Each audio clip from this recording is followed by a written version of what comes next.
kasi mo, yun na. Ayun na. The next one po ay coffee mix.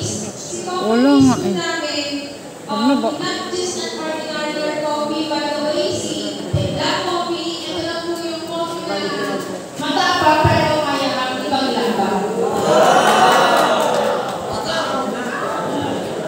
So, si coffee mix, friendly din po siya. Ito po ay ina-offer po namin sa mga non-time break, mostly sa government.